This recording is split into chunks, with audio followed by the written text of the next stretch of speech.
Boy, back, baby. First Episode episode podcast.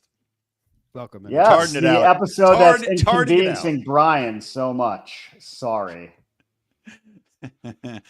Well, got to get rocking. Theme of the episode, saying the R-tard word in sitcoms. Yes, Yeah, that was one of my. Well, let's start with the other show. Yeah. All right. We can start with Devil May Cry, which we'll see. Don, did you do your background information, your background deep dive on that show? The biggest information I found was something I think I already was suspicious of, is that it was a video game. Yeah, 'cause always I a kinda bad place to start. Yeah, I always remember it was a video game, and then watching the show. It's an anime show, as everybody knows. But yeah, it feels like you're watching the sequences between when you're playing a video game and you accomplish like a thing, and then they show you a scene. Yep. The old Yeah. Nintendo. It's the cutscenes. Yeah. Yeah, it was all Rocky training with the fat black guy. Yeah. Going, Yeah. Doc? I Doc. thought it was, Netflix has got a broad audience. They got the gamers, they've got the, geezers and gamers, fat people, fat just people, sit on the skinny couch. people. people One of the finger other shows, banging. we did the autistic people. If you guys remember, we did that show. So That was a they've got sad 'em all. show. Yeah. We had one viewer at this time, our early time slot, and they dropped off immediately. So that's good. Oh no, That's the problem with that's the problem with doing the show early. Yeah. Oh, by the way, so just two quick things. One, we're talking about the cutscenes with Doc and Little Mac. Remember, you could hit the A button to make Doc like really jerk him fast to heal him quicker. Well, yeah, only once per fight though. You have to be strategic. Then it made you weaker. Did it make you weaker if you did it after the first time? No, there would be a time, like I think it was against maybe a higher level opponent where you would Yeah. kind of like roll the dice or something. That was bullshit. But I forgot real quick. So I was going to say I was in Vegas, and this has nothing to do with the show, but I just want to talk about it because it really pissed me off. At this horrible casino, the Horseshoe, Okay, the air conditioning. But that's not even a casino. That sounds like something from a movie from the 70s. I'm going to the Horseshoe. Yeah, it was like it's the laziest name you can. You like call it the slot machine. Yeah. Hey, welcome to the poker chip. I'm at the whorehouse. I wish. I was up at 1 a.m, sitting playing video poker alone, drinking martinis because I was waiting to meet a client out. And by the time they actually got out of their super late dinner, I was like, fuck it, I'm not going to go out. And there weren't even prostitutes around for me to look at. Yes. Well, yeah. Well, That's how terrible the casino this was. Even Heidi Fleiss needs representation, so at least you're there. Sign us up. But no, so here's what really pissed me off. The air conditioning in my horrible, Horseshoe Hotel. At the only Horseshoe? went to 68. Yeah, at the Horseshoe. It only went to 68. I like it cold. And it would shut off because it was motion censored. A motion sensor air conditioning unit, which if during the day, I get that if I'm not in the room. At night, when you're lying in bed still, the AC doesn't work unless you flop your sheets around like you're fighting a ghost in bed. Then it'll turn back on. So every time I woke up at night, I'd have to flop my sheets around and turn the fucking AC on. How ridiculous is that? How long do you have to be motionless? That's ridiculous. Before I don't know, because either I wasn't there or I was asleep. So I don't know. Yeah. I should have laid there in my bed and just timed it. The Horseshoe is obviously trying to save money. Since we're airing grievances with hotel rooms when it comes to their electric policy. I remember we were staying at a hotel room and you would scan the key card to get into your room, but nothing would work electrically unless you put your key card in this little slot on the outside. That's like a Japanese style thing. This was, I think, in our honeymoon in Panama. Oh, there you go. Fortunately, I was in the pool swimming, or maybe it was Mexico. I don't know. And I found a key card. I go, oh, snap, a key card that just was random. So I go, I'm going to use this and keep it in the slot 24/7 so the air conditioner doesn't turn off in our room, because the idea that you have to turn everything on when you get there sucks. You want to get into your hotel room after it's hot and it's all nice and cold in there. So I just left whatever random card it was in the slot, and it worked well. So that's the way to do it. Yeah. That's the way to do it. Experience was I was staying in one of those pod hotels that are very small. This was in New York City. And I it was nice and cold already, and they didn't have any weird restrictions, but I went to go look at the thermostat, and it was very frequented by Europeans. And so it was set to 22 Celsius, and I didn't know what that was, but I liked it. So I kept Celsius. I go, all right, 22, we're fine with that. I don't need to convert it. I'll just leave it here. We'll keep it going. I don't want to mess with it and change it to Fahrenheit and possibly reset and ruin the whole thing. But it was a lovely pod hotel. You know what I would do if I were a hotel? I would have the walls be like, thick so you can crawl between them, but I wouldn't perv on people. I would just go to the room when I knew they were going in there, and I'd wait by the thermostat, and I'd wait for their hand to come out. And as soon as it got close, I'd just go, no, too cold. Too cold. And they'd be like, yeah. Well, I like it. It's just, would there be don't touch.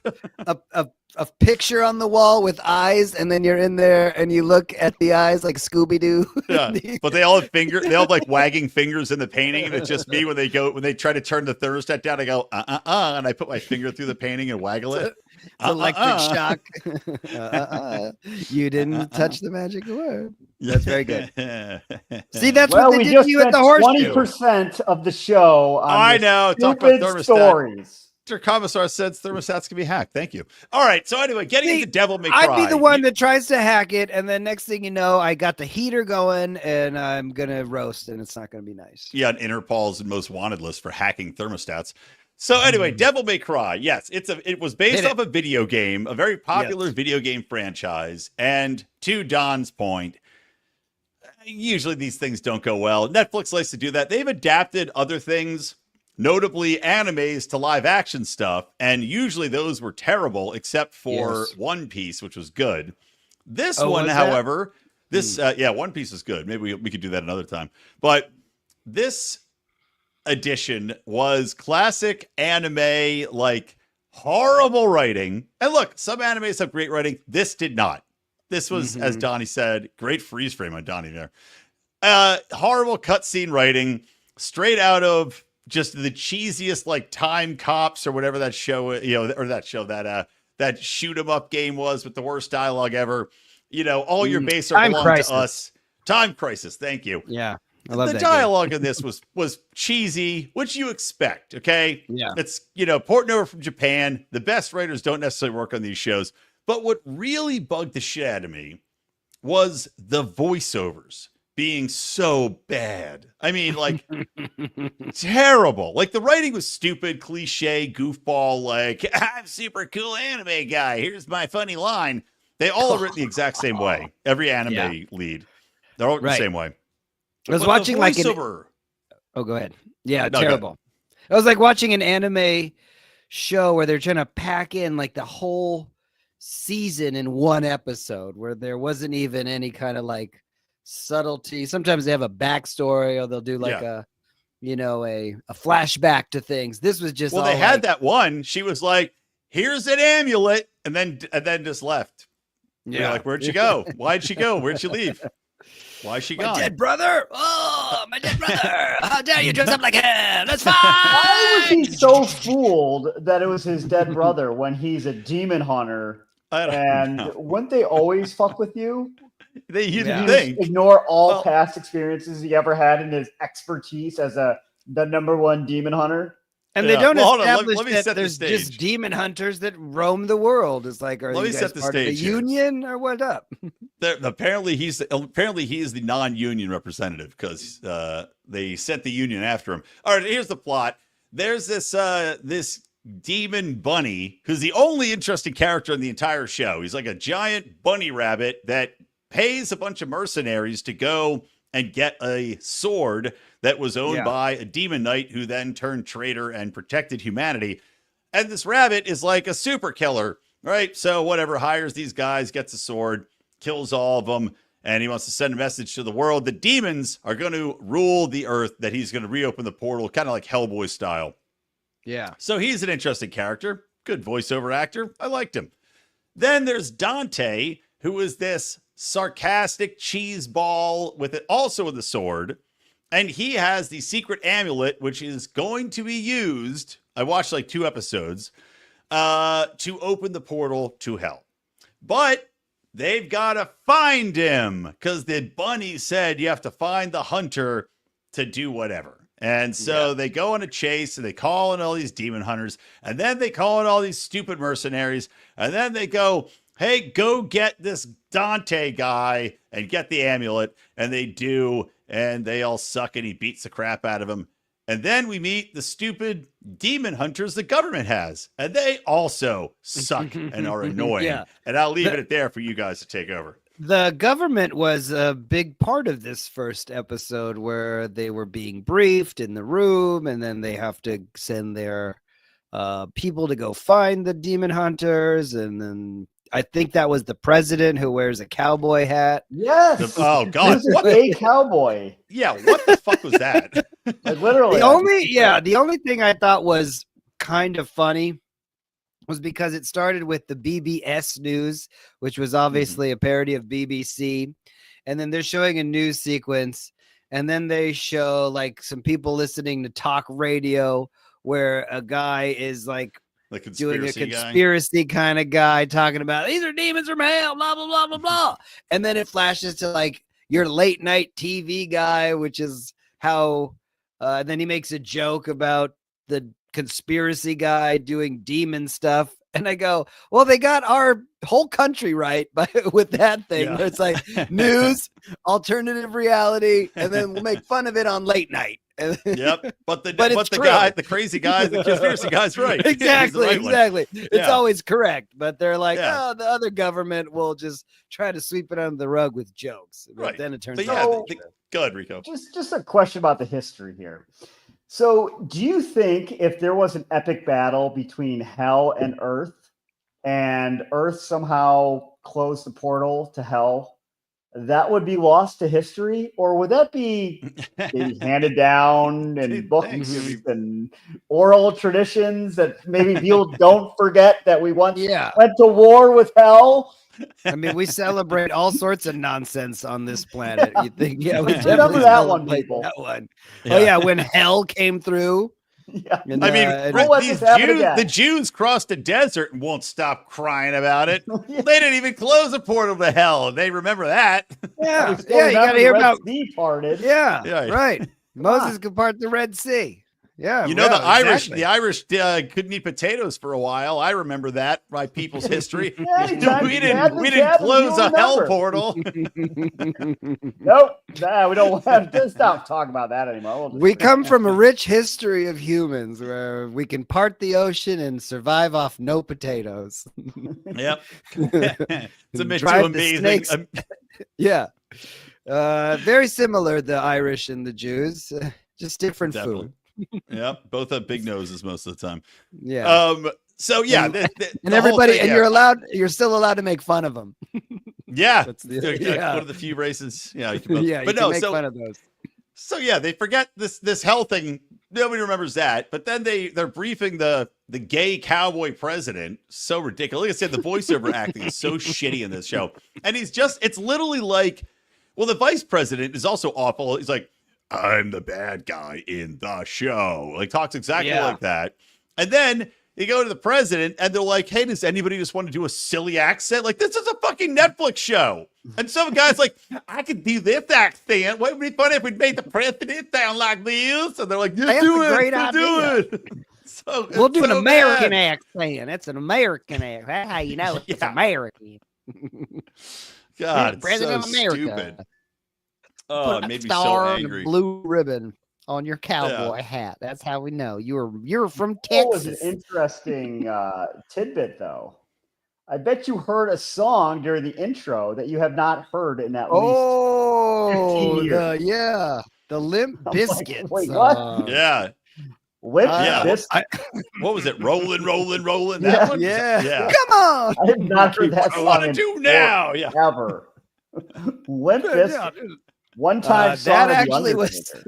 I thought, oh, this show's gonna be rocking, and it was. I thought it was. I know, me too. I was like, oh, they licensed a real song. Okay. Do you know who Limp Bizkit's currently touring with? It's better than you can possibly imagine. Is it like System of a Down or like Corey Feldman? What? Oh, Corey Feldman. No they way. literally were like, we want Corey Feldman to tour with us, and it's 100%. What does he do? Like it's like spoken he's ridiculous. word We just stuff? want him to open up because it'll make people laugh, and then we can just go on and do our show. It's hilarious. Talk about the Goonies. Is there a way? No, he does the most ridiculous performances ever. He goes out dressed in like Michael Jackson style military garb and has a bunch of like hot chicks he calls his angels dance around with flags behind him as he sings the worst songs you've ever heard and dances like Michael Jackson. Okay. I would love to go to the show if they know. promised I could watch Corey Feldman and then they would play Rollin' and Nookie, their first two songs, and then I could leave. That's yeah. Well, but you want them to continue the show. That way you can leave. Do whatever they want after they play. And those that two way songs. you don't have to fight the crowd in the parking lot. Oh, yeah, true. Right. Well, we should see if maybe they're playing in Vegas when we're there. We should look into that. Should look it up. They have a residency. I think they're going to play the Horseshoe. That would be exactly where they played. Yeah. So anyway, they bring in these stupid demon hunters that work for the government. They're finding a demon hunter, but they bring in other super sophisticated demon hunters who, again, animate cheese, are all like teched up with crap. But the lead, shocker, is a tough, hot girl boss. Because, that's what everything has to be. So she's a tough, hottie girl boss. And Dante, of course, flirts with her. And guess what? They fight. Guess who wins? The girl boss wins. Wait, was this in episode 1? I don't remember. It must have been episode 2. I don't think. Oh, really? I thought that was the end of episode 1. No, the end of episode 1 was not that. I don't remember what it was. Weren't they in a shootout in the apartment? The girl. No. Oh, okay. Well, don't worry. Then you're not. Then you have missed out on even shittier shit coming up. Well, I might watch it. There's nothing else to watch on TV these days. It might be okay. Every time with Tom. Oh my! You're the person. I did watch the whole. I watched the rest of the Daredevil. No, why? Yeah. I like those Marvel, the cinematic universe. You like being bored off your tits? I think it's just from when you're younger, you thought X-Men was cool and you like Spider-Man and it's all part of that universe and you're just waiting for something cool to happen. It doesn't happen, but it'd be funny if Daredevil could tell like when a bullet's being fired at him, but he's trying to get a lady to come and he can't figure it out. He's like, I don't know what I'm doing. I'm blind. I don't know. I can usually feel and hear everything, but I don't know. There's squishing happening. Anyway, I'm Daredevil. I need my vibrating cane. That'll do it. He does walk around some dildos. He's like, that's my dildos. But he doesn't use them when he's not. Yeah, it's like getting laid as Daredevil is a little harder. Chicks are probably afraid. All right. Well, anyway. Yeah, so I'm going to give this show, I'll go first. I give it a D. D for me for Devil May Cry. And you watched 2 episodes, so that's saying something.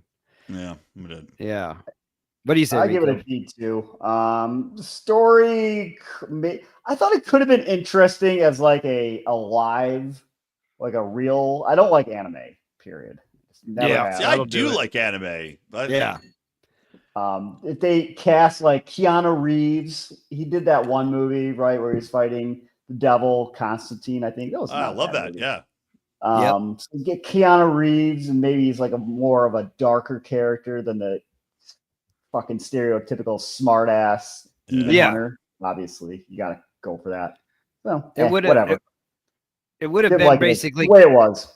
The Constantine movie, the other one too that was made by the dude who plays Wolverine, Van Helsing. That's what it also would have felt like. I never saw that. Hugh Jackman. Hugh Jackman. Van Helsing, underratedly good movie. I don't know why. I liked it. It's an older movie. It's kind of it's got some cool vampires. He's got some neat crossbows and shit that he shoots at him. Holy water. It's got a hot cast. It's got what's her face that was in werewolf movies and then banged Pete that comedian, that incredibly ugly comedian on Saturday Night Live. Yeah. Pete Davidson? Yeah, Pete Davidson. He was like the first really hot chick Pete Davidson banged. She was a little over the hill. Kate Beckinsale, right? Kate Beckinsale. Ooh.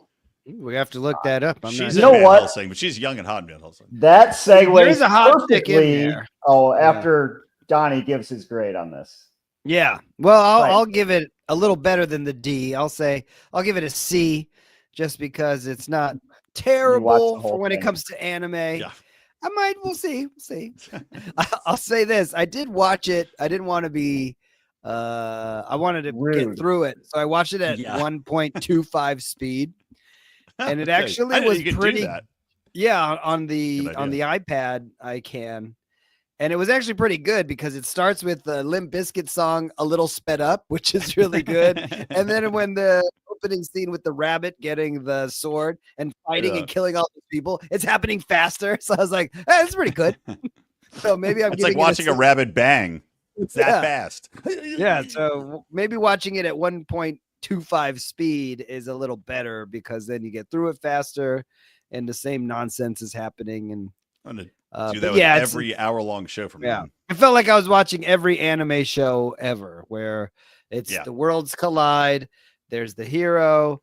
The hero is reluctant to be, but he's got some kind of jewel on him that's going to save the world, and he has to become a hero. It's like watching all of them. So, I mean, it was very generic. They can't all be bad, right? Yes. 99% of them. I like anime. 99% of them are complete and total dog shit. Yes. But 99% of them, exactly. They're all the same. It's very similar.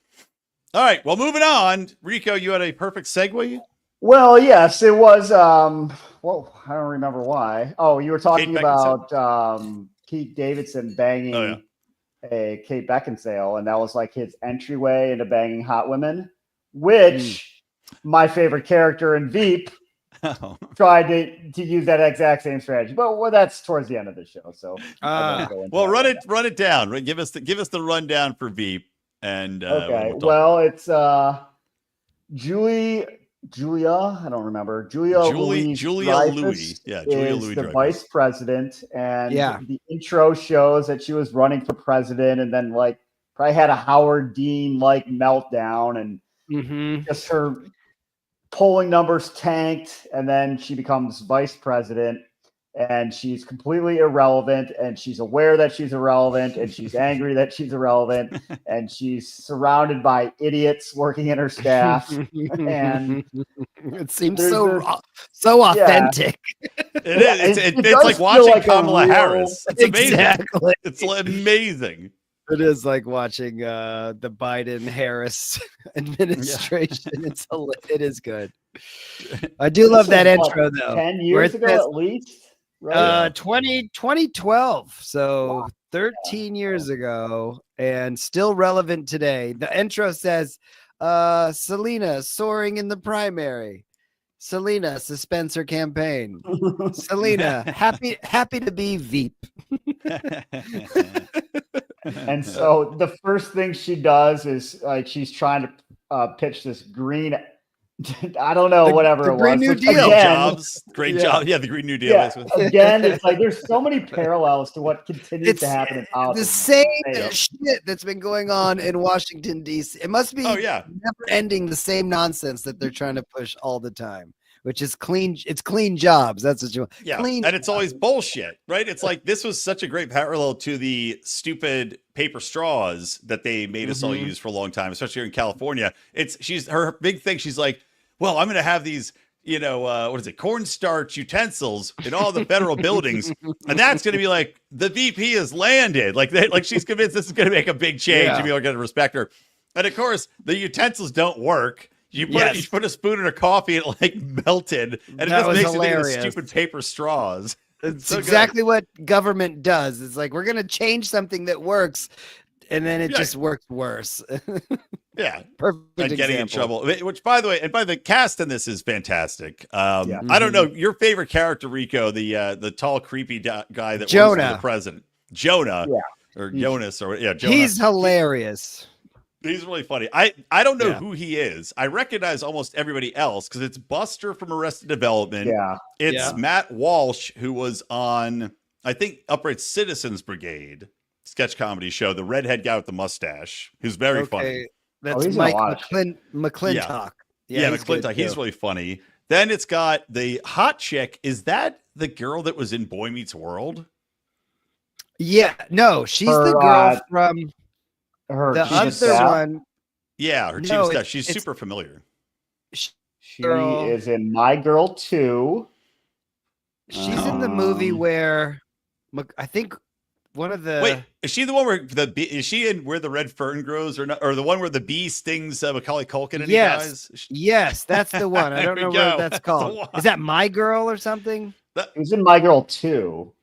I don't know. Well, I that's don't the- remember. yeah. How many of these Macaulay? They're like, we killed Macaulay Culkin off of the bee in My Girl Yeah, 1. Can we she's kill the his girl- brother? No, she Yeah. was in My Girl. My Girl and My Girl Okay, yeah. 2. That's Also what in I Uncle recognize her Buck. from. I don't remember her in that. Uncle Buck. She must have been like a She just friend or says something. school kid, so maybe she was like an extra. Yeah, because it's not Uncle Buck's niece. Yeah. No, his niece is the hot brunette who never worked Yeah. again, as far as I know. Yeah. Ferris So Bueller, sister. it's a great cast. And it's amazing watching And this. you got I mean, the jokes The are Dan Egan character, he's funny too. The bro that shows up. the smarmy bro that's very smart. Yeah, that's like screwing everybody over.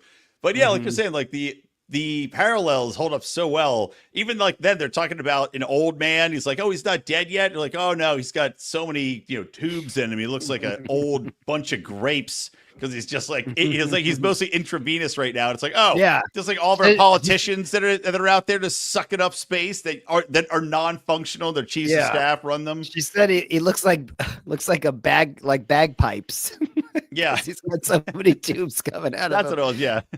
Yeah, and I guess his name is Senator Reeves. They call him Rapey Reeves because he does like, hey, you're a senator, you're rapey. That's what they are back then.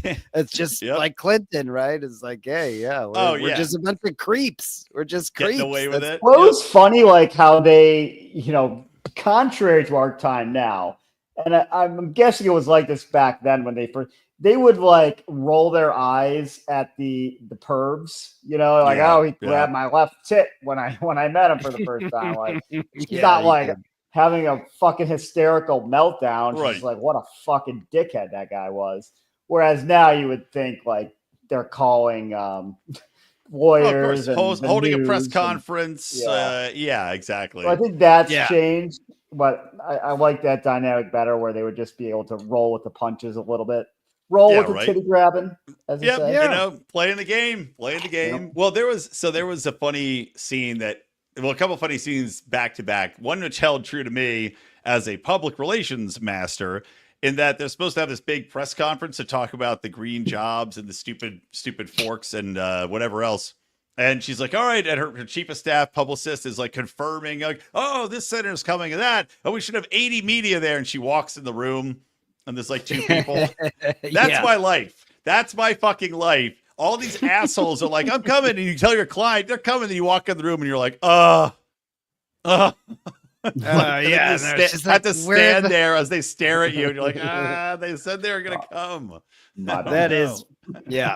Whoopsie. The funny thing is they're all like leaving as they're saying hi to her. Because like, we don't want to be part of this nightmare that you're part of. Yeah. Well, maybe you should go mingle, ma'am. She goes, did Hall mingle with Oates? No, Simon mingle with Garfunkel. Oh, my bad. Damn 80s duos. Yeah. So she goes into damage control because like a comic got posted about her saying, basically saying that these new forks are going to replace plastic in federal buildings and eliminate the 30% of federal buildings that don't have them, which then pisses off the plastics industry and big oil. So she goes to talk to some Apparently other she doesn't know how senator. Petroleum works. Right, yeah. Makes exactly sense how dumb she is. So she goes to talk to another senator who has no respect for her as VP whatsoever. Again, this is very similar to the whole Kamala Harris thing, but has one of the funnier lines because as this chick's leaving, she goes, "Have you fired whatever asshole is running your Twitter yet? Because that guy sucks shit." And she's like, he's really screwing you. You could say you've been hoisted on your own retard. Great line. Great line. And then comes around later because she puts herself in hot water by riffing on the podium because the White House kills off all the references to like green stuff in her speech she's supposed to give. And then she says, "Well, I guess I've been hoisted on my own retard." And then, of course, that's what gets quoted and blown up. And then she has to apologize to the head of the disabilities union. She's like, "I got to go in there and grovel to this fucktard," or something like that. Yeah, fucktard. She says fucktard afterwards. Or fucktard, something like that. Oh, well, what was funny about that also, again, parallel to now, is there's all the memes where it's like Trump has made it okay to say fag and retard. And the very first episode, that's kind of one of the central jokes. Yeah, I enjoyed. And also kind of reminded me when you were talking about how they like basically X all of her speech because of the plastics thing. And she's like, "Well, this leaves me with hello and a bunch of prepositions or whatever." And I'm like, I wonder, does this explain Kamala Harris's speeches? Like maybe she had something amazing to say, and I don't know who really. No, like nope. Well, like let's like her whole thing was that stupid. Brian's thing. from California. He could tell you she had never anything to say. She never did. Let's be unburdened by whatever. What was the catchphrase she had? Unburdened by what has been. Yeah, maybe that was something really incredible, like unburdened by the trials and tribulations of our great nation. And the White House is like, nope. And then she's just like, unburdened by what has been. When she was explaining she is that the burden. It's a small country and Russia's a big country, she actually had this in-depth knowledge of the political imports, dynamic, the exports, the history, and she's like, "Fuck, I can't say anything about all this." 15 presidents. It was almost like watching somebody who understood how politicians used to act, where you go, you don't want to lean into one or one side of the argument. You just kind of fluff it out. You say stuff that just kind of leaves you real neutral. But she took that and said, "Well, I'll just say nothing and just be a complete moron." When they ask me a question, "How do you feel about this?" "I grew up in a middle-class family." Or they go, "Hey, you guys are responsible for this and it sucks." And then she'd go, "Well, we have more work to do." It's like, do the work. You're there. That's the one guy was it McClintock, his strategy where he's like the head of her press, and he's like, "Look, I don't want to know. Don't tell me anything. Then if they ask me, I can just be like, I don't know." Yeah, that's when she because one of the side things that they had to do after the rapey Reeves died, they have to sign the card for the widow. And Jonah, Rico's favorite character, is in "This is DC. That's what we do. When a pervert dies, we sign the card for the widow." And then the chief of staff is supposed to sign the Veep's name, but she signs her name, which creates a whole nother colossal. And that brings us to Rico's. Well, that brings us to Rico's segue. Go ahead, Rico. Describe the All right. plan. So Jonah, who is basically like a liaison from the president to the VP and has a very overinflated sense of importance, has the card that her chief of staff wrongly signed her own name to instead of the Veep's name. So they send, I forget who, to get it back, Buster. To get it back. Buster. And so Jonah's like, "All right, I'll give it back." He already knew. He had already seen the card, so he knew exactly why he was there. He was trying to steal the card, not ask for it back, but Jonah knew what was up. So Jonah's like, "I'll give it back to you on the condition that whatever her name is goes on a date with me." He's like, "Don't worry. We don't want to have, I don't want to have sex with her. I just want her, she's an 8. So if other people see me out with an 8, then I become more marketable to them." And then he goes, it's intern season. It's intern season. No, it's just creeps in DC. That's what we love about it. This is our government in action. And of course, she gets the card back, or he gets the card back. And I found this amazing, by the way. And another incredible parallel to what just happened with the Biden administration. They get the card back. They realize that, oh, shit, the new card has not been signed by the president. No, so it has they have been. to forge. No, the new card has not been. The old card was. So they had to forge. They go, it's a crime to forge the president's signature, like electric chair crime. And then the smarmy guy, Dan, he's like, and I got to try this. He turns it upside down. He goes, here, what you do is you write it upside down, or you try to do it in reverse, and that makes it look like it's a real signature. And apparently it works, which makes me want to try it. But I'm just laughing because they're all this big deal about forging the president's signature. We know, Biden didn't sign anything. This is all auto pen forged nonsense for years. 2012, I don't. Yeah. I don't know when they invented this thing, auto pen, that I've never heard of until 6 weeks ago. Where you go, what is that? I guess anybody could. It's like when you are signing a document online and it just goes, I agree that this is my signature. Initial here. Click. Yep. Oh yeah, I have to do that all the time. Yeah, it's very convenient actually. Yeah. Right. But, so anyway, and especially then, when you're like, give me all your money. Click. Yep.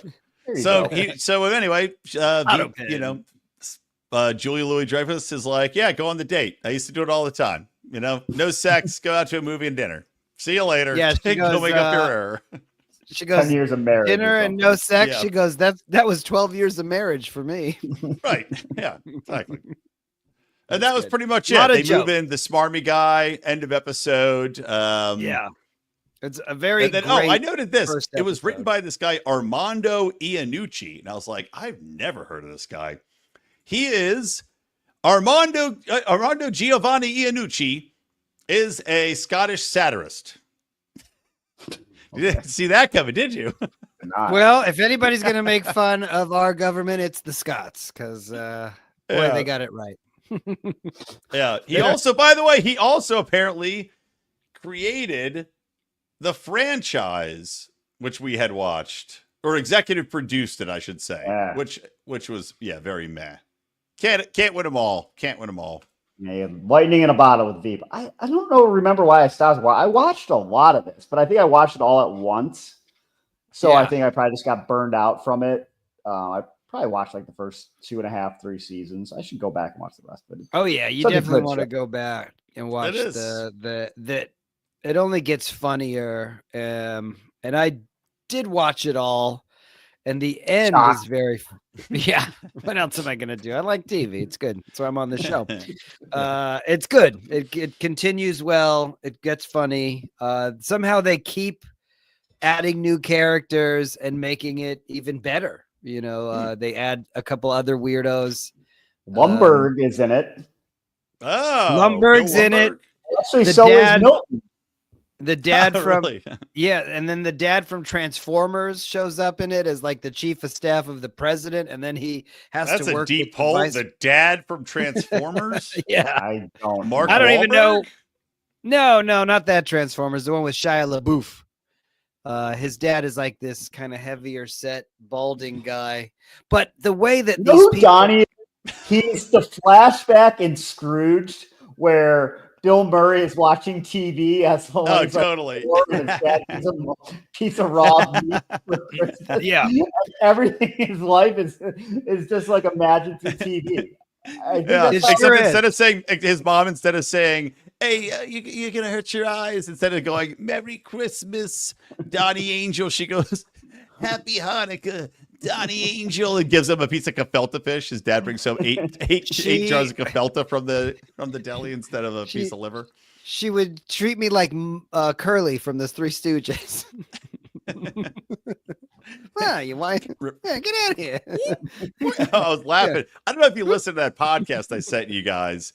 The one, the Legion. I think it was the Legion of Skanks podcast I sent you. No. Or was it? Jay Okerson. No, it was it was the bonfire where they're talking about Rachel Zegler, the Snow White chick.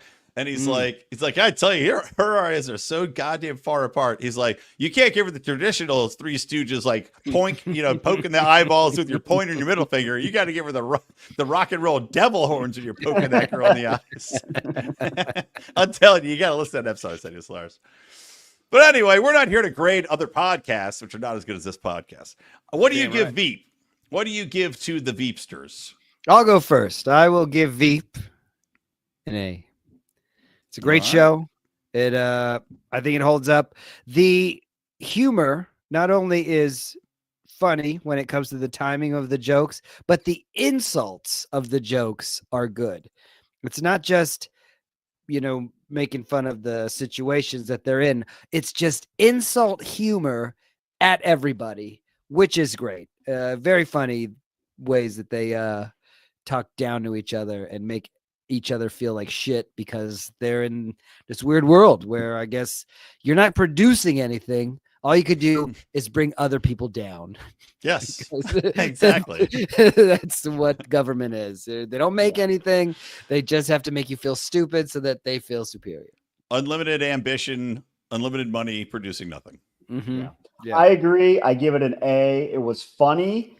In impossibility these days, it's a political show that's not preaching about anything. Yeah. There's no message. It's just funny. The characters are well developed from the get-go. The Veep has her personality. Jonah, chief of staff. Yep. Amy, Buster, they all have their own quirks already. They're not just bland characters. So, I mean, this is a great pilot. Yeah, I agree. I also gave it an A. That's a triple A sandwich. Yeah, A all the way. It was fucking hilarious. And like you said, I made the same note, Rico. I expected this show to be, more woke, like, West Wing bullshit, but it was good. It was very funny. And like you said, it wasn't. Maybe it preceded that. So 2012, you're still allowed. Maybe it's because Obama was in the White House, so they thought everything was fine. We don't have to preach to the masses, whatever it was. They don't even allude to like what political party they're part of. It's just, good point. It's really good. It's just pure hatred of people that work together. It's really good. So good. And painting government as is. All the people that work in government, like everybody's a shitheel. Everybody's fucking around. Everybody's an asshole that's looking to get ahead and screw each other over. Nobody respects anybody else. Sell anything. Yeah, they're all sellouts. They're all sellouts. She puts somebody on the oil commission on her, or a big oil guy on her green jobs commission on the clean jobs. Yeah. to make them happy, placate them, to make them happy. And she's like, you're gonna roll over you're gonna put big oil over your green job. She's like, yeah, I am. I don't give a shit. It's just great. I need more donor money. Hired hired that guy. Yeah, she's like, I need the money. And she's like, you hired that guy? He's a shithead. She's like, yeah, I hired him because he's a piece of shit. I need a piece of shit. Exactly. Yeah, it's so good. So it's great. Yeah, it's a good watch, everybody. You guys got to check it out. So good stuff. All right. So next thing we got to talk about is what to watch next. Now, I thought in the theme of government, what if we watched Parks and Rec? That's something we haven't done yet. That's a classic show that also takes place in a government building. I remember it being funny, but we'll see. Yeah, it's definitely funny. Very good. Yeah, it's very funny. I was thinking, here's my counter suggestion. It would be nothing to do with government, but Married with Children. Okay, I'd like that too. So we got 2 old shows. What about a new show? There's I saw a Kevin Bacon show. It's almost like a similar theme to whatever that Devil May Cry. He's a resurrected bounty hunter. Oh, I think I saw that. Chance at life, love, and forgotten music career. I'm in. What's it on? Is there like zombies? Let's watch us some Kevin Bacon Zombie Hunter. Whatever. It's on Prime. All right, what's it called? The Bondsman. The Bondsman. All right, that's it. We're watching next episode. We're watching The Bondsman with Kevin Bacon and Married with Children. Is that what we're doing? let's do that. Two classic actors, Ed O'Neill and Kevin Bacon. We'll All compare right, the two. done and done. And we'll save Parks and Rec for another day. All right. Sounds like a plan. Well, I have to go get my children since my wife has abandoned me to the wolves. Anybody have anything to finish the show with? Your woman is a smart lady. It was wonderful. Bravo! I loved that. Oh, it was great. Well, it was pretty good. Well, it wasn't bad. Well, there were parts of it that weren't very good, It though. could have been a lot better. I didn't really like it. It was pretty terrible. It was bad. It was awful. It was terrible. Get him away! Hey, boo! Boo!